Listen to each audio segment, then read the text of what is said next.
Hello and welcome to a new episode of the good talk podcast. हम आपके host, मैं हूं सागर और मैं हूं चर्चिल। और हर हफ्ते की तरह we are back with a new topic to talk about, जिससे रिलेटेड कुछ स्टोरीज, कुछ एडवाइस, हमारे कुछ एडवेंचर्स हम आपसे शेयर करेंगे। क्या आपके साथ भी ऐसा कभी हुआ है? आप किसी को कुछ बोलना चाहते हैं, उसकी कोई गलती बताना चाहते हैं या ऐसी कोई चीज़ जो आपको उनसे चाहिए वो लेना चाहते हैं, बट आप स्पीकअप नहीं कर पाते हैं। कई बार ऐसा भी हो सकता है कि आपने कोई सर्विस के लिए पे किया है, बट आप उसे यूज़ करने में भी हिचक रहे हैं क्योंकि आपको लगता है कि सामने वाला क्या सोचेगा। आप अपने मन की बात, अपनी इनसिक्योरिटीज़ या अपनी कोई दिक्कत भी उनसे शेयर नहीं कर पाते क्योंकि आप पावरलेस फील करते हैं। आज हम इसी बारे में बात करने की कोशिश करेंगे कि कैसे आप अपने आप को पावरफुल तरीके से प्रेजेंट कर सकते हैं और एक्चुअली जो आपके मन में है वो बातें लोगों तक पहुंचा सकते हैं। Before we do that Churchill, I just want to say कि गुड टॉक पॉडकास्ट में चर्चिल और मेरी कोशिश रहती है to approach life with a positive attitude, और हमें बहुत अच्छा लगेगा कि इस पॉजिटिविटी की जर्नी में आप भी हमारे साथ जुड़े रहें। So make sure that you click the subscribe button and then the bell icon, ताकि आप हमारा कोई भी एपिसोड मिस नहीं करें। And of course we would love to know कि आपको हमारी बातें कैसी लग रही हैं, and if you have any questions you can share that with us as well. ये करने के लिए you can WhatsApp us on 8889460888, या फिर आप यूट्यूब वीडियो के नीचे एक कमेंट डाल सकते हैं। और अगर आपको हमारा काम पसंद आ रहा है तो make sure you share this episode with someone you love. And with that let's begin today's episode. Right. Sagar, last year मैंने एक ट्रिप की थी दिल्ली में और मैं दिल्ली के एक बहुत ही बड़े होटल में रुका था। एंड जब मैं वहाँ पे रुका था तो मुझे एक प्रॉब्लम हुई थी कि क्योंकि मैं इतने बड़े होटल में कभी रुका नहीं था और उनका मैंने वीआईपी सूट लिया था, तो मैं थोड़ा सा आउट ऑफ प्लेस फील कर रहा था। वहाँ पे कुछ भी करने से पहले मुझे थोड़ा सा अजीब लग रहा था, उनसे कुछ पूछने में थोड़ा सा अजीब लग रहा था। एंड तब मेरे माइंड में ये चीज़ आई थी कि ऐसा कैसे हो जाता है कि हम किसी चीज़ के लिए पे कर देते हैं, फिर भी हम उसे प्रॉपरली यूज़ नहीं कर पाते, हम आउट ऑफ प्लेस फील करते हैं। या अगर हमें किसी को कुछ बोलना होता है तो हम बोल नहीं पाते, हमें लगता है लोग हमें जज करेंगे या उन्हें पता चल जाएगा कि हम बिलोंग नहीं करते हैं। एंड यही सब चीज़ें माइंड में चलती रही। कई बार ऐसा भी होता है कि आप किसी से बात करना चाहते हैं, किसी को कुछ बताना चाहते हैं, कोई ऐसी चीज़ जो आपको बहुत परेशान कर रही है उनकी वजह से, बट आप बोल नहीं पाते क्योंकि आपको लगता है कि आप जज किए जाएंगे, या पास्ट में आपने कभी ऐसा करने की कोशिश की थी और उसका रिस्पॉन्स इतना अच्छा नहीं रहा था। एंड ऐसा हम सभी के साथ होता है। एंड ऐसी सिचुएशन में काफ़ी पावरलेस फील करते हैं हम। हमें लगता है कि हम कुछ बोलेंगे वो प्रॉपर तरीके से रिसीव नहीं किया जाएगा। तो क्या किया जा सकता है इस बारे में? चल, I have a huge respect for people जो कहीं भी जाते हैं और इमीडिएटली कंफर्टेबल हो जाते हैं। एंड ऐसा नहीं है कि ये इंट्रोवर्ट या एक्सट्रोवर्ट्स के साथ नहीं होता है या किसी पर्टिकुलर तरह के लोगों के साथ होता है। मैंने हर तरह के लोग देखे हैं, some of them who are very introverted, some of them who are very extroverted, जो कहीं भी वॉक इन करते हैं और वो इमीडिएटली कंफर्टेबल हो जाते हैं। And I find that amazing and I try to study कि ये ऐसा कर कैसे पाते हैं। एंड ऑफ कोर्स हमने एक एपिसोड में बात करी थी जब हम कॉन्फिडेंस के बारे में बात कर रहे थे कि फैमिलियरिटी आपको बहुत हेल्प करती है किसी भी चीज़ में कॉन्फिडेंट होने में। बट ऑफ कोर्स आप किसी भी नई जगह जाएंगे तो आप उतने फेमिलियर नहीं होंगे, पर ऐसी जगहों पे आप जब जाते हैं तो आप कुछ फेमिलियर एक्शंस कर सकते हैं। तो you can make it a point कि आप हमेशा पर्टिकुलर चेयर जाके चूज करते हैं। You can make it a point कि आप हमेशा वेटर को अपने पास बुलाते हैं या वहाँ के मैनेजर से इमीडिएटली बात करते हैं। Anything that would get you comfortable. What I mean is कि अगर आपको हर जगह कहीं पे भी कंफर्टेबल होना है तो उस कंफर्ट के लिए आप कोई पर्टिकुलर एक्शन ले सकते हैं, भले ही वो नई जगह हो। एंड अगर उस नई जगह में आप वो एक्शन ले लोगे तो आप इमीडिएटली कंफर्टेबल हो जाओगे। एंड फ्रॉम दैट स्पेस आप कुछ भी स्पीकअप करने में शायद अपने आप को ज़्यादा ईजी महसूस करोगे। सागर, इसमें मुझे लगता है एक और दिक्कत आती है। कई बार हमारे को ये भी लगता है कि हम अपना पॉइंट पुट फोर्थ ही नहीं कर पाएंगे। ये रिलेशनशिप्स में काफ़ी होता है कि हमारे साथ कोई सामने वाला पर्सन रहता है जो पर्सनालिटी वाइज हमसे ज़्यादा पावरफुल हो सकता है, या हम इंटिमिडेटेड फील करते हैं फॉर सम रीज़न और दी अदर उनके साथ, और हम अपनी बात बोल ही नहीं पाते। हमें लगता है जब बात बोलने की बारी आएगी और हम अपना एक्चुअल वैलिड पॉइंट भी बोलने जाएंगे तो वो कुछ ऐसा बोल देंगे जिससे हमारा वैलिड पॉइंट इनवैलिड हो जाएगा और हम अपनी बात पुट फोर्थ भी नहीं कर पाएंगे। यहाँ पे डेफिनेटली कंफर्ट लाना तो हेल्प करता ही है, बट उसके बाद भी हम उस इंसान के साथ इतने सालों से रह रहे हैं, इतने साल से कनेक्टेड है, बट हम फिर भी नहीं बोल पाते। तो मुझे लगता है एक बहुत बड़ा डर जो हम लोगों के अंदर होता है वो ये भी होता है कि शायद हम अपनी बात ढंग से बोल ही नहीं पाएंगे। और इस चीज़ को भी एड्रेस करना, ये भी एक पर्टिकुलर रीज़न है जिसको समझना बड़ा ज़रूरी है कि क्या ऐसा तो नहीं है कि आप भी इस डर के कारण अपनी बात बोल ही नहीं रहे हैं लोगों को। आपको लगता है कि आप अपना पॉइंट पुट फोर्थ नहीं कर पाएंगे और इस चक्कर में अपना पॉइंट बोलने की कोशिश ही नहीं करते हैं। और इससे डील करने का तरीका मुझे जो लगता है वो ये है कि आप माइंड में क्लैरिफाई कीजिए कि एक्चुअली दिक्कत क्या है। हम लोगों को लगता है कि दिक्कत ये है और वो सरफेस लेवल दिक्कत होती है, पर जब एक्चुअली क्लैरिफाई करने की कोशिश करते हैं तो आपको पता चलता है कि एक्चुअल दिक्कत ये है। और जब आपके पास रियल दिक्कत है, रियल प्रॉब्लम है, तब आप उसे बेटर तरीके से कम्युनिकेट कर सकते हैं। अगर कोई प्रॉब्लम बहुत बड़ी है जहाँ आपको लगता है कि मैं ऑनेस्टली अच्छी तरीके से इसे एक्सप्लेन नहीं कर पाऊंगा, तो another very good way is कि आप उसे लिख के अपने माइंड में क्लैरिफाई करिए। लिखने की कोशिश कीजिए कि प्रॉब्लम क्या है, उससे आपको तकलीफ क्या हो रही है, उससे आपको गैप्स पता चलेंगे कि आपके एक्सप्लेनेशन में गैप्स क्या है। फिर उसी प्रॉब्लम को वापस लिखने की कोशिश कीजिए इस तरीके से जैसे आप छोटे बच्चे को समझा रहे हैं। और जितना ज़्यादा आप ये करते जाएंगे, आपको रियलाइज़ होगा कि अब आपके पास एक बहुत ही शॉर्ट स्टेटमेंट है जिसमें आप बहुत क्लियरली और कंसाइज तरीके से अपनी प्रॉब्लम बता पा रहे हैं। I am really glad Sachin कि आपने ये एग्जाम्पल उठाया, स्पेशली रिलेशनशिप्स वाला, क्योंकि ये एक चीज़ है जिससे मैंने काफ़ी स्ट्रगल किया है, मैं अभी भी करता हूँ। बिकॉज मेरी एक सिंपल सी आदत है कि I do not want to have an argument, और उसका रीज़न ये रहता है कि मेरे को हमेशा लगता है कि मैं आर्ग्यूमेंट हार जाऊंगा। जैसे आपने कहा कि अपनी बात रख नहीं पाऊंगा, और कौन वो पूरी आर्ग्यूमेंट करे और फिर हार जाए, तो आप अपनी बात भी क्लियरली नहीं बोल पाए, और प्लस आपको उसमें हार भी ऐड हो जाती है। एंड उस चक्कर में मैं अपने लाइफ पार्टनर से, आपसे, अपने फ्रेंड से, अपनी फैमिली से कई बार अपनी रियल बात बोलता ही नहीं हूँ। मैं अपने मन में ही दबा जाता हूँ कि कौन बोलेगा इसको, ताकि मेरे को उस चीज़ से डील ही ना करना पड़े, उस हार से। एंड मैंने धीरे धीरे उसमें प्रैक्टिस करना शुरू किया। This is something I am still working on. पर जब आपको पता होता है कि आपके लिए कोई चीज़ इंपॉर्टेंट क्यों है, या कोई चीज़ कहना इंपॉर्टेंट क्यों है, अगर मैं आपको ये कहूँ कि this is important to you and speaking up is important as well, तो हो सकता है कि स्पीकिंग अप आपके लिए उतना इंपॉर्टेंट नहीं रहे, पर अगर वो चीज़ इंपॉर्टेंट है तो स्पीकअप करना और ज़्यादा इंपॉर्टेंट हो जाता है और ईजी भी हो जाता है। तो अगर आपके पास ऐसी सिचुएशन है जहाँ पे आपको मालूम तो है कि आप क्या फील कर रहे हो पर आप कह नहीं पा रहे हो, तो आप प्रोजेक्ट कर सकते हो फ्यूचर में कि अगर आपने आज नहीं कहा तो what it will turn into in the future, इससे आपको फ्यूचर में क्या नुकसान होगा, और उससे आपको पता पड़ेगा कि कितना इंपॉर्टेंट है आज कह देना। क्योंकि कोई भी आर्ग्यूमेंट, कोई भी चीज़ अगर छोटी होती है तो उसको डील करना आसान होता है। अगर आप बहुत टाइम तक किसी चीज़ को दबा के रखते हो और बाद में बोलते हो, तो वो उतनी बड़ी प्रॉब्लम बन के आती है, और सामने वाले को शायद पता भी नहीं होता कि एक्चुअली हुआ क्या। डेफिनेटली सागर। और जब आप एक बात कह रहे थे कि कई बार हमें लगता है कि हम आर्ग्यूमेंट हार जाएंगे, और मुझे लगता है जब आप अपनी कोई बात बोलने जा रहे हैं तो आपको अपना पर्पस पता होना चाहिए कि आप एक्चुअली चाह क्या रहे हैं। अगर आप आर्ग्यूमेंट में फंस गए फिर तो आप हारे या जीते, आपका पर्पस रिजॉल्व नहीं होता है। एंड इसलिए जब मैंने पहली बात कही थी कि आप अपना आउटकम डिफाइन कीजिए, आप ये डिफाइन करने की कोशिश कीजिए कि आपको एक्चुअली दिक्कत क्या है और what is your best case outcome. जब आपको अपना बेस्ट केस आउटकम पता होता है तो आप प्रॉब्लम को बेटर तरीके से एड्रेस कर पाते हैं। जब भी आप डाइवर्ट होंगे पाथ से, आप आर्ग्यूमेंट से बच के अपने पर्पस पे रह सकते हैं। आपने नोटिस भी किया होगा कि जब रिलेशनशिप्स में झगड़े होते हैं तो झगड़ा किसी पॉइंट से चालू होता है और वो कहीं और निकल जाता है। सो आप टॉवेल बिस्तर पे क्यों फेंका से झगड़ा स्टार्ट करते हैं, एंड देन वो कहीं और फैमिली पे जाके खत्म होता है, और फिर आप एक दूसरे से बात करना बंद हो जाते हैं। आपका इस पूरे आर्ग्यूमेंट में पर्पस क्या था? आपका पर्पस ये था कि टॉवेल ऐसे नहीं रखा जाना चाहिए, कैसे और तरीके से रखा जाना चाहिए। अगर आपके माइंड में आपका आउटकम क्लियर है तो आप बेटर तरीके से उसे एड्रेस करने की कोशिश करेंगे। जैसे ही ड्रिफ्ट होने की बात आएगी वैसे ही आप वापस उसको ट्रैक पे ला सकते हैं। बट अगर आपको ही अपना आउटकम नहीं पता है तो फिर तो चीज़ें ड्रिफ्ट होंगी ही, और फिर आर्ग्यूमेंट्स होंगे, और जो बेटर स्पीकर होगा वो डेफिनेटली जीत जाएगा। एक और चीज़ मुझे इसमें लगती है कि कई बार हमें लगता है कि आर्ग्यूमेंट्स जो हैं या जो प्रॉब्लम्स है वो सरफेस लेवल है, पर वो एक्चुअली सरफेस लेवल ना होकर डीप हो सकती हैं। तो इनफैक्ट जैसे अगर हम टॉवेल बिस्तर पे रखने की बात कहें तो this might just be a symptom जो आपकी बड़ी प्रॉब्लम को रिफ्लेक्ट करता है कि you do not care about the efforts I make. So आपको ये भी आइडेंटिफाई करने की कोशिश करनी पड़ेगी कि क्या ये सरफेस लेवल की चीज़ दिक्कत है या कुछ डीपर प्रॉब्लम है जो मुझे फिक्स करनी है। जब आप लिखेंगे इस बारे में तो एक्चुअली प्रॉब्लम सरफेस आउट होगी। एंड इसलिए बहुत ज़्यादा ज़रूरी है कि आप एक्चुअल प्रॉब्लम, उससे आपको क्या तकलीफ होती है और आपका डिज़ायर्ड आउटकम क्या है, इन तीनों को डिफाइन करें, ताकि आप इस लूप में ना फंसें कि आप आर्ग्यूमेंट में पहुंच जाए और प्रॉब्लम वहीं के वहीं रह जाए।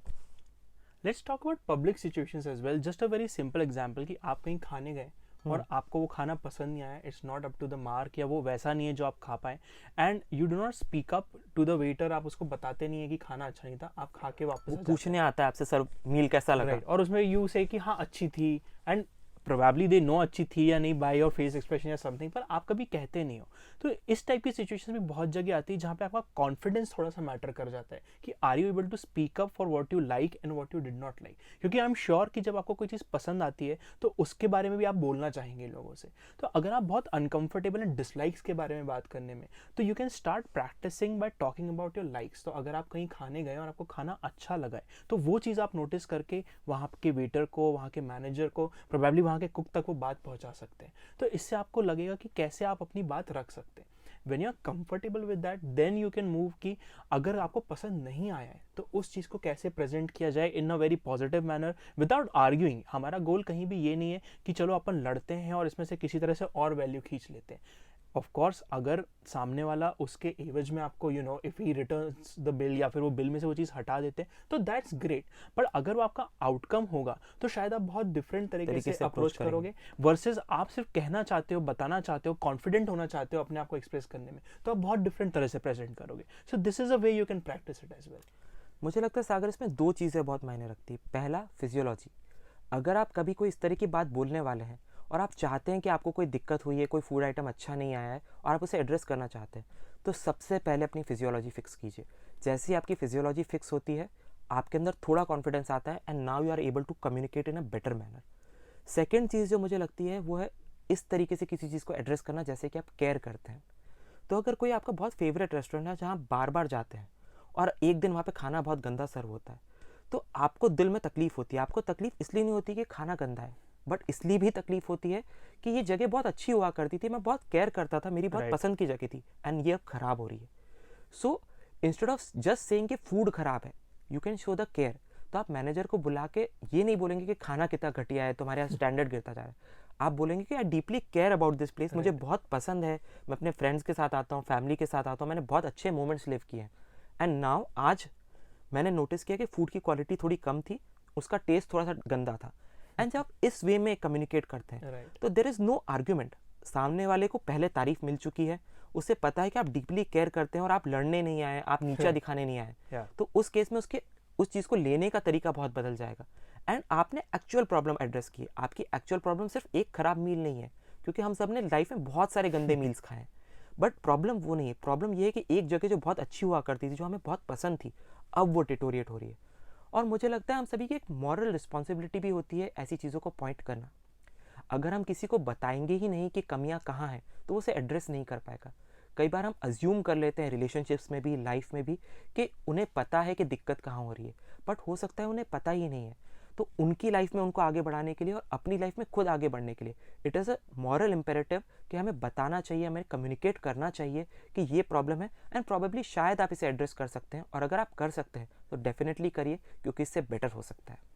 That is a great point about assumption, because मुझे लगता है अजम्पशन साइंस में तो बहुत अच्छे रहते हैं because they let you test a hypothesis and all, पर रियल लाइफ में जब आप अजम्पशंस लेने लगते हो तो आप जो कहना चाहते हो, जो बताना चाहते हो, वो कभी एक्सप्रेस नहीं होता। And it's not just things you want, पर सिंपल थिंग्स जैसे आई लव यू या I like that you did that for me, या फिर मुझे बहुत पसंद आया, आपने मेरे लिए ये बनाया, ये किया, ये कहा एंड सो ऑन। हम ये बातें भी बोलते नहीं है। तो ऐसा नहीं है कि it's only about speaking about चीज़ जो आपको पसंद नहीं आई। हमें जो पसंद आता है हम वो भी बोलते नहीं, बिकॉज हम अज्यूम करके चलते हैं कि सामने वाले को पता होगा। And then there is a question in that कि क्या आपको पता है सामने वाला क्या क्या फील कर रहा है? Do you feel the love that they have for you जब तक वो चीज़ वो बोल नहीं रहे? एंड शायद उसका आंसर मोस्ट प्रोबेबली आपके माइंड में नहीं आएगा कि जब तक सामने वाला बोलता नहीं है, आपको लगता कितना भी हो, पर बोलने की एक वैल्यू होती है। तो same thing applies in reverse as well, कि भले ही वो आपकी रिलेशनशिप्स हो, फ्रेंडशिप्स हो, फैमिली हो, फ्रेंड्स हो, कहीं भी हो, कहीं ऐसी जगह पे आप गए हो जो आपको पसंद है या ना पसंद है एंड सो ऑन, इन सारी जगहों पे स्पीकिंग अप का महत्व इसलिए इतना ज़्यादा है कि they do not know until you से इट सो। एंड सागर, मुझे लगता है सबसे बड़ा हर्डल जो रोकता है लोगों को एक्चुअली बोलने से, वो ये होता है कि हम स्टूपिड दिखेंगे। या आपके पास्ट में भी काफ़ी बार ऐसे एक्सपीरियंसेस रहे होंगे जहाँ आपने कभी कुछ बोलने की कोशिश की होगी और सामने वाले ने कुछ ऐसा बोल दिया होगा जिससे आप बहुत स्टूपिड लगे होंगे, या आपने कोई एक बहुत ही स्टूपिड क्वेश्चन पूछ लिया होगा। एंड ये चीज़ हमें रोकती है। बच्चे बहुत अनफिल्टर्ड होते हैं, अनसेंसर्ड होते हैं, कुछ भी पूछ लेते हैं, बट जैसे जैसे वो बड़े होते जाते हैं आप नोटिस करेंगे फिल्टर्स आते जाते हैं। राइट। अब सवाल पूछने में उनको फिल्टर्स लगते हैं, वो सोचते हैं कि बोलना है कि नहीं बोलना। और जब आप एडल्ट हो जाते हैं तब आप नोटिस करेंगे कि आपको जो सच दिख रहा होता है, आपको दिख रहा होता है कि ये गलत है या यहाँ पे कुछ और होना चाहिए, आप पूछने से पहले बहुत रुक जाते हैं, क्योंकि सोसाइटी आपके ऊपर ये फिल्टर्स डालती जाती है। जब क्लासरूम में कोई बच्चा पूछता है कोई सवाल और टीचर उसे एक बार बोल देती है कि ये क्या स्टूपिड सवाल है, उसकी क्यूरोसिटी, उसकी क्वेश्चन पूछने की क्षमता हमेशा के लिए दब जाती है। तो इसकी कहीं ना कहीं रूट हमारी अपब्रिंगिंग में भी रहा है कि जब हमारा बच्चा कुछ गलत पूछता है या कुछ स्टूपिड पूछता है तो हम उसे स्टूपिड बोल देते हैं, जबकि कोई भी क्वेश्चन, कोई भी कमेंट स्टूपिड नहीं हो सकता। इनफैक्ट अगर आपको लगता है कि पास्ट में कई बार आपने इस तरह की डेयरिंग दिखाई थी या वल्नरेबल हुए थे या आपने कुछ पूछा था और उसका आउटकम अच्छा नहीं निकला था। हो सकता है कि आपने कुछ पूछा हो और आप फेल हो गए हों, आप अपनी बात कम्युनिकेट नहीं कर पाए हों, सामने वाले ने उस पर इस तरीके से रिस्पॉन्ड किया हो कि आप बहुत स्टूपिड लगे हो, and that is all okay. मुझे लगता है कि लाइफ में मिस्टेक्स करना, कई बार नो सुन लेना और कई बार ऐसी चीज़ें पूछ लेना जो बहुत स्टूपिड लगती हैं, कोई दिक्कत की बात नहीं होती। इनफैक्ट एक एम्बैरेसिंग स्टोरी होती है। हम सभी ने लाइफ में एक बचपन में कुछ ना कुछ ऐसी चीज़ें की होंगी जो आज उस वक्त तो बहुत एम्बैरेसिंग लगी होंगी, बट आज एक स्टोरी का फॉर्मेट लगता है, हम उसे सुना सकते हैं और बता सकते हैं। तो अगर आपको भी ऐसा लगता है कि मैं कुछ पूछूंगा और बहुत ही स्टूपिड लगेगा, या मैंने कहीं पे जाके पूछा कि क्या मैं ये राइड ले सकता हूँ या क्या मैं इस तरह से जा सकता हूँ, और लोगों को लगेगा you do not belong here and this is stupid, it is completely okay to be embarrassed and you can use it as a story later on. आप लाइफ में जब 2 साल बाद, 6 महीने बाद अपने दोस्तों को बताएंगे, तो आप बता सकते हैं कि यार मैंने ऐसा किया था और मैं इतना एम्बैरेस्ड हुआ था, and you can share a nice moment. ये उस वक्त के लिए तो लर्निंग होगी ही, जब आप ये मोमेंट शेयर करते हैं तो आप नोटिस करेंगे कि हम सभी वल्नरेबल होने से कितना डरते हैं। हम सभी अपना स्टूपिड साइड आगे नहीं लेके आ पाते हैं, और जैसे ही हम वो आगे लेके आते हैं लोग ओपन अप होना चालू कर देते हैं। तो मैंने पर्सनली ये भी नोटिस किया है कि जितनी स्टूपिड स्टोरीज, जितनी एम्बैरेसिंग स्टोरीज आप शेयर करते हैं, उतना ज़्यादा लोग ओपन अप होते हैं, आपके कनेक्शंस उतने बेटर बनते हैं। इनफैक्ट आपने नोटिस भी किया होगा कि जब लोग साथ में बैठते हैं और कुछ गेम खेलते हैं, तो there is one very common question कि लाइफ का कुछ एम्बैरेसिंग मोमेंट बताइए। एंड उसका कारण भी यही होता है कि जब आप अपने लाइफ का एम्बैरेसिंग मोमेंट शेयर करते हैं तो आप ओपन अप होते हैं, एंड क्योंकि आप ओपन अप हुए हैं, इन टर्न लोग ओपन अप होते हैं। Correct. और जब दोनों तरह से पार्टीज ओपन अप होती है तो आप क्लोज आ जाते हैं, क्योंकि अब कुछ इस तरह का हिंड्रेंस नहीं बचा है।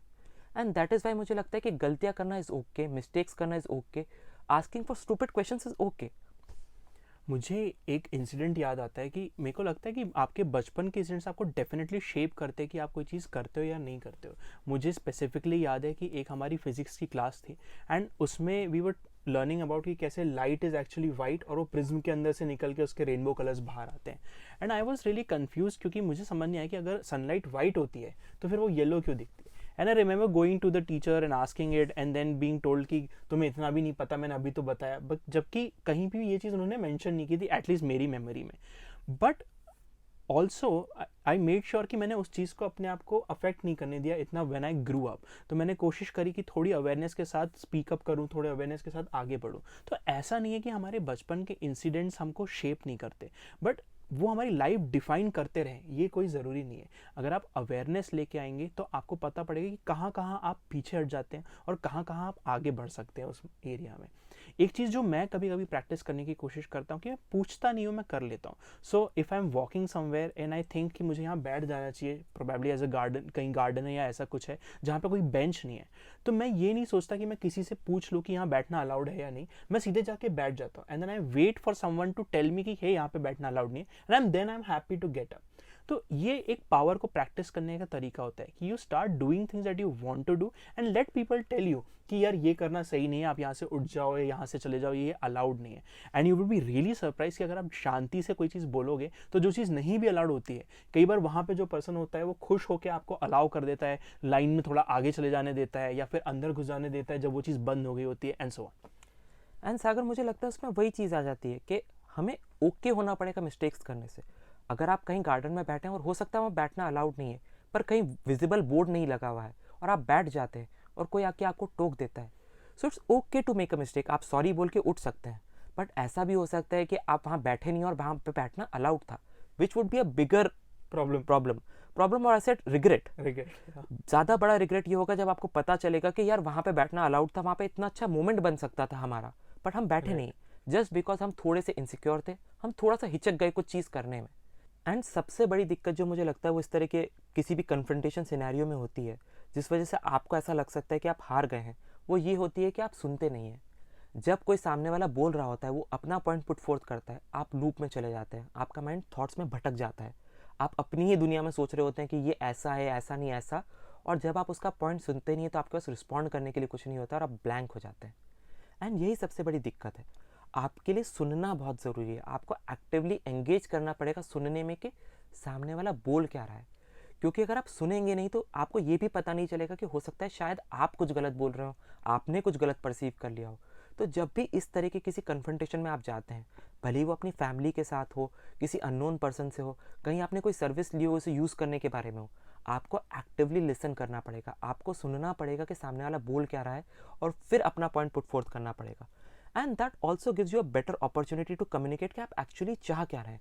आपने अपना पर्पस डिफाइन किया था कि मेरा पर्पस क्या है, और जब वो कोई काउंटर आर्ग्यूमेंट रखता है और आपका पर्पस क्लियर है और आपने एक्टिवली उस आर्ग्यूमेंट को सुना है, तो आप बेटर तरीके से बोल सकते हैं, पर हाँ ये तो सब ठीक है, बट मैं एक्चुअली चाह ये रहा हूँ, इस बारे को एड्रेस करिए। राइट बट अगर आप सुनेंगे ही नहीं तो हो सकता है उसने कोई सोल्यूशन दे दिया और आप मिस कर जाएं। राइट। तो आज हमने मेनली बात करी कि स्पीकअप करना कितना ज़रूरी होता है, एंड आई थिंक कि पावरफुल पीपल स्पीकअप। पर अगर आप स्पीकअप करने में स्ट्रगल कर रहे हैं तो you can work on the other side of the equation, which is basically powerful होना या फिर कॉन्फिडेंट होना। और उसको करने का एक सिंपल सा तरीका ये है कि स्टार्ट डूइंग थिंग्स जो आपको पसंद आती हैं, जो आपको पावरफुल फील करा लेती हैं। हो सकता है कि वो नेचर में जाना होता हो सकता है कि वो अकेले टाइम स्पेंड करना होता हो सकता है कि वो लोगों के सामने बोलना होता हो। It can be any activity. अगर आप किसी भी तरह से थ्रिल पाते हैं तो कोशिश कीजिए कि आप उस थ्रिल को सीख करें और उस थ्रिल के साथ ज़्यादा से ज़्यादा टाइम स्पेंड करें। आप जितना इस तरह की चीज़ें करेंगे आपको उतना कॉन्फिडेंट, उतना पावरफुल अपने आप में फील होगा, and that will go into other situations in life जहाँ पे आप स्पीकअप कर पाओगे, क्योंकि आप अपने आप से बहुत सेटिस्फाइड रहोगे। सो this is another way of going about it जब आप स्पीकअप करने में स्ट्रगल कर रहे हो। बेसिकली लाइक मसल्स स्पीकअप करने की पावर भी बढ़ती है as long as you keep practicing it. तो जितना ज़्यादा आप अपने आप को ओपनली एक्सप्रेस कर पाएंगे, आप नोटिस करेंगे आप उतना ज़्यादा कंफर्टेबल हो रहे हैं। वी होप कि हमारी आज की बातें आपको हेल्प करेंगी अपनी लाइफ में और स्पीकअप करने की, अपनी बातें कॉन्फिडेंस के साथ सामने रखने की। अगर आप हमारे साथ जुड़े रहना चाहते हैं तो make sure that you click the subscribe button and then the bell icon, ताकि आप हमारा कोई भी एपिसोड मिस ना करें। और हमें बहुत अच्छा लगेगा ये जानकर कि आपको हमारी बातें, हमारा कंटेंट कैसा लग रहा है। और अगर आपके पास कोई क्वेश्चंस हैं तो वो भी आप हमसे पूछ सकते हैं। उसके लिए you can leave us a comment below the video, या आप हमें व्हाट्सएप कर सकते हैं on 8889460888। And of course make sure कि आप ये एपिसोड अपने फ्रेंड्स एंड फैमिली के साथ ज़रूर शेयर करें। With that we come to an end of this episode of the good talk podcast. हमें आपके होस्ट, मैं हूं चर्चल और मैं हूं Sagar. Saying bye bye. Bye bye.